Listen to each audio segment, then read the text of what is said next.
Ted Bundy. Ted Bundy was the kind of man most people would never suspect. He was charismatic, well-spoken, even charming. But behind that calm exterior lived a monster who stalked college campuses across the country. In the mid-1970s, women vanished from Washington to Florida, all connected by one thing: Bundy's calculated deceit. He would fake injuries, ask for help loading his car, then disappear with his victims forever. When police finally caught him, he escaped not once, but twice, vanishing into the world like a ghost. Every time they thought he was done, he came back worse. Experts believe his true victim count could be near 100, though Bundy only confessed to a fraction. The public was hypnotized by how normal he looked and horrified by how cold he was. Even during his trial, Bundy smiled for cameras, acting like a celebrity. It was a performance of pure evil wrapped in a smile. When he was executed in 1989, people cheered outside the prison, but his story never really ended. Bundy didn't just kill. He rewrote how America understood charm and danger. He proved that monsters don't always hide in the dark.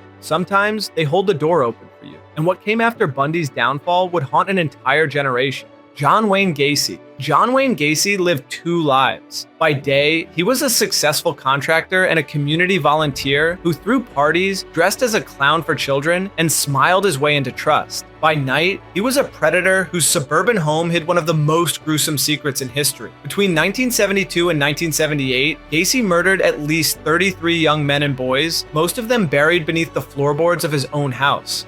His neighbors never suspected a thing. He was friendly, generous, always willing to lend a hand. When the truth finally broke, police uncovered a nightmare buried under concrete. The smell alone made officers sick. The media called him the killer clown, and that image stuck forever. The painted grin masking real horror.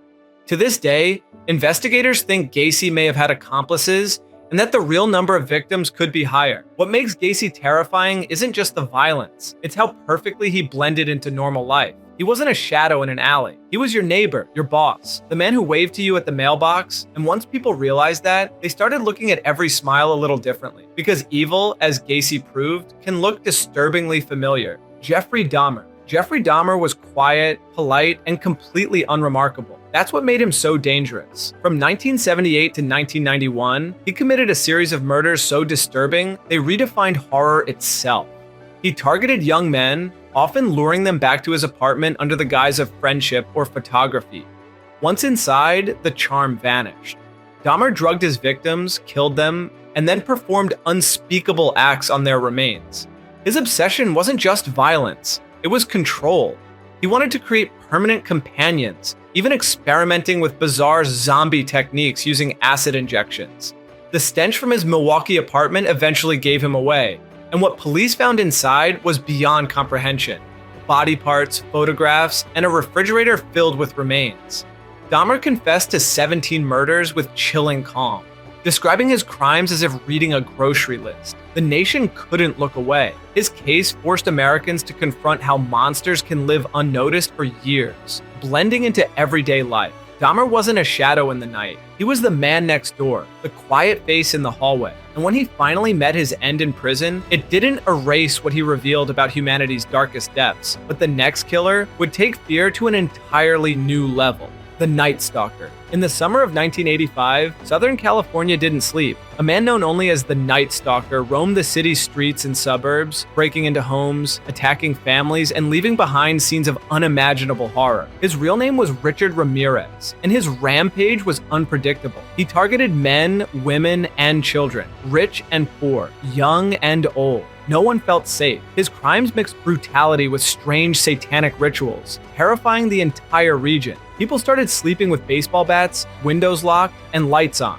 When police finally got a fingerprint match, the chase turned into chaos. Ramirez was spotted in East Los Angeles and captured by a mob of civilians who recognized his face from the news. His trial became a media circus, and his courtroom smirk turned him into a symbol of defiance. Ramirez loved the attention, flaunting his connection to darkness like a badge. He once whispered "Hail Satan" after being convicted. Even decades later, documentaries still dissect his motives. Was it belief, madness, or pure cruelty? The Night Stalker proves something haunting about fear itself. Evil doesn't need logic, it just needs opportunity.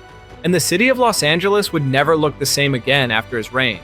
The Zodiac Killer? The Zodiac Killer is one of the greatest unsolved mysteries in American history. He taunted police and newspapers across Northern California during the late 1960s and early 1970s with coded letters, eerie phone calls, and bold threats. He claimed to have killed dozens, but only 5 victims were officially confirmed. The Zodiac hunted young couples in parked cars, attacking without warning, then boasting about his crimes through riddles and symbols. His ciphers became national obsessions, puzzles that some people still spend their lives trying to solve. Even decades later, investigators are debating new suspects, fresh DNA evidence, and theories that refuse to die. Every new piece of technology brings renewed hope of identifying him, but each lead seems to collapse into dust. What makes the Zodiac so terrifying isn't just what he did, it's that he could still be out there, or could have vanished into ordinary life long ago. He understood the media better than anyone of his time, turning murder into a stage performance. And as copycats followed his pattern, the line between myth and reality blurred completely. The Zodiac wasn't just a killer, he was a ghost who learned how to stay famous forever.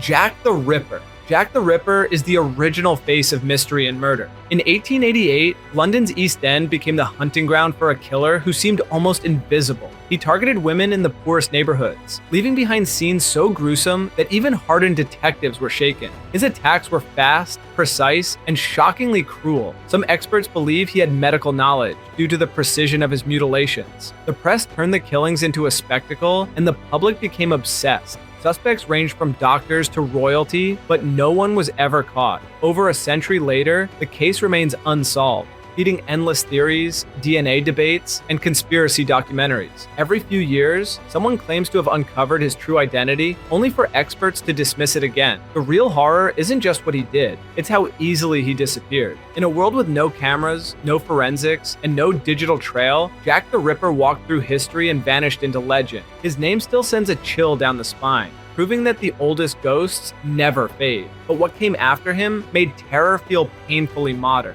The BTK Killer. Dennis Rader lived what looked like a normal life. He was a church leader, husband, father, and city compliance officer. Yet for over 17 years, he was secretly one of America's most calculating serial killers. His chosen name, BTK, short for bind, torture, kill, described his crimes with chilling precision. Rader enjoyed taunting police and the media, sending letters that detailed his murders in cold, methodical language. When he went quiet in the 1990s, authorities thought he had stopped. But in 2004, he began writing again, unable to resist the spotlight. His final mistake came when he mailed a floppy disk to police, thinking it couldn't be traced. It led directly to his church computer and ended his illusion of control. Rader confessed in detail, describing how each killing gave him a twisted sense of power. The revelation stunned his community. No one believed that the friendly man next door had been a sadist hiding in plain sight. BTK wasn't chaos. He was order turned inside out. And the next killer would be just as methodical, but far more shocking.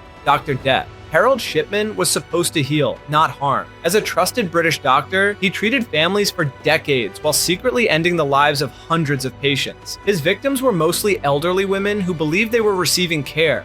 But Shipman used his position to administer lethal doses of drugs. He falsified death certificates, altered medical records, and even forged wills to benefit himself. It took years for anyone to suspect him. Only after one daughter questioned her mother's unusual will did authorities uncover the horrifying pattern. Shipman's estimated death toll, around 250, makes him one of history's most prolific killers. Psychologists believe he suffered from a god complex, obsessed with control over life and death. When finally caught in 1998, he showed no remorse, just cold detachment. He spent his days behind bars before taking his own life in 2004, leaving behind questions that still haunt Britain's medical system. His case changed how doctors are monitored and how prescriptions are tracked. Trust, the foundation of medicine, was shattered by one man's obsession with playing God. But first, only cool people are subscribed to this channel, so hit that subscribe button before we go any further. The Butcher of Rostov. Andrei Chikatilo was born into famine, fear, and violence. Growing up in Soviet Ukraine during the 1930s, he witnessed death before he could even spell the word. By adulthood, that darkness had consumed him. Known later as the Butcher of Rostov, Chikatilo murdered at least 52 women and children between 1978 and 1990. His methods were savage, involving extreme mutilation and cannibalism. He claimed it was the only way he could feel power in a life where he otherwise felt weak.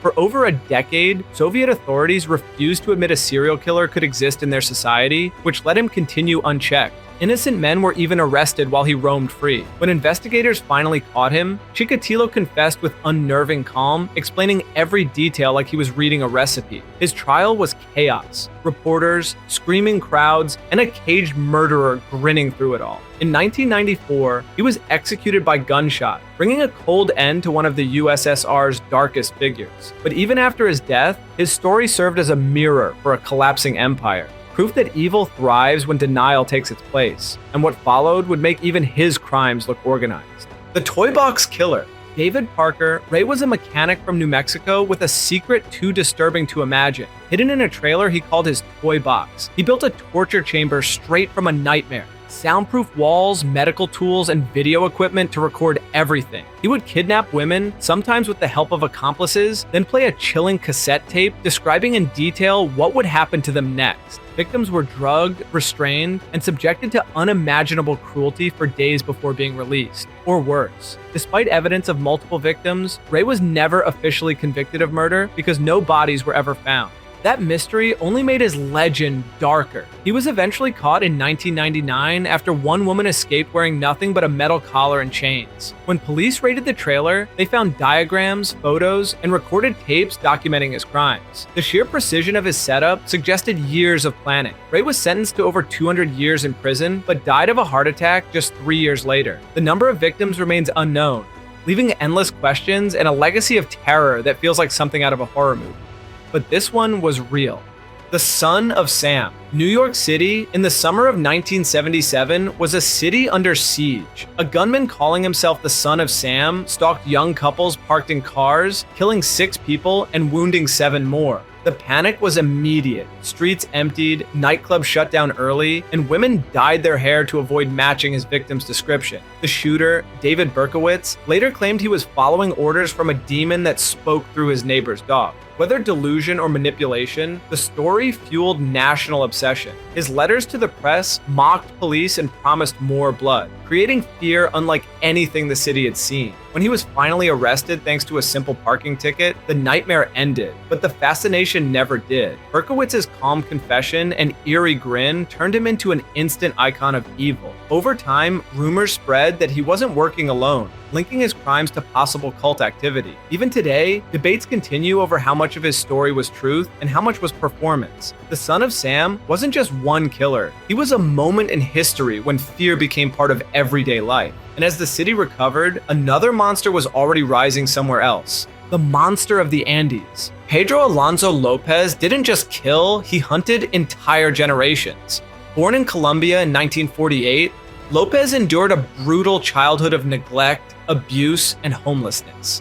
That trauma twisted into something inhuman. Between the 1970s and early 1980s, he murdered hundreds of young girls across Colombia, Peru, and Ecuador, earning the title the Monster of the Andes. His victims were mostly children from poor villages, lured with gifts or food before vanishing forever. Lopez later claimed to have killed more than 300 people, and when police arrested him in 1980, he calmly led them to dozens of shallow graves. The details were so horrifying that authorities initially refused to believe him. He was convicted in Ecuador, but only served 14 years due to local sentencing limits. After his release, he was briefly detained in Colombia, then inexplicably freed again. To this day, no one knows where he is. Some say he disappeared back into the mountains. Others fear he started killing again. His story remains one of the biggest failures of justice in modern history. The idea that someone like him could simply vanish haunts South America, and the next killer would hide behind a much more familiar mask. The Bluebeard of France. Centuries before serial killer was even a phrase, Gilles de Rais shocked medieval France. Born into wealth and nobility in the early 1400s, he was a decorated soldier and even fought beside Joan of Arc. But after her death, his life spiraled into darkness.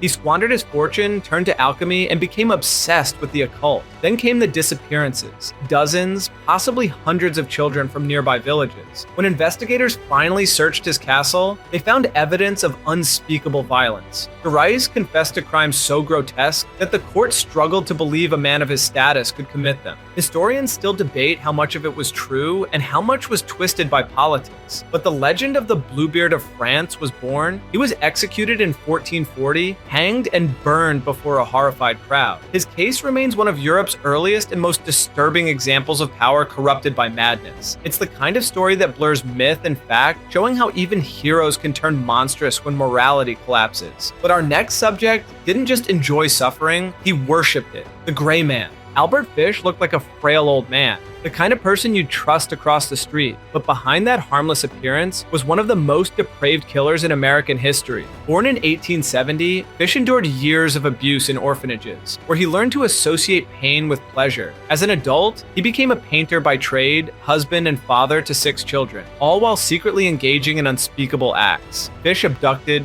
tortured, and killed children across New York, often writing letters to the victims' families describing what he had done. His most infamous case involved 10-year-old Grace Budd, whose disappearance haunted the nation. Years later, Fish sent her mother a letter revealing every detail. That letter finally led to his capture in 1934. Psychiatrists diagnosed him with multiple mental disorders, yet he was still deemed sane enough for execution. He went to the electric chair in 1936 without fear, saying death would be the supreme thrill. His story is the definition of evil hiding behind gentleness. The Gray Man wasn't a monster from the shadows. He was the neighbor everyone overlooked, and the man who came next turned that same deception into architecture. H.H. Holmes. H.H. Holmes was America's first true serial killer and possibly its most cunning. Born in 1861, he used charm, intelligence, and a medical background to mask pure cruelty. In Chicago, during the 1893 World's Fair, Holmes built a 3-story hotel, later known as the Murder Castle. Inside were hidden rooms, trapdoors, and gas chambers designed for one purpose: death.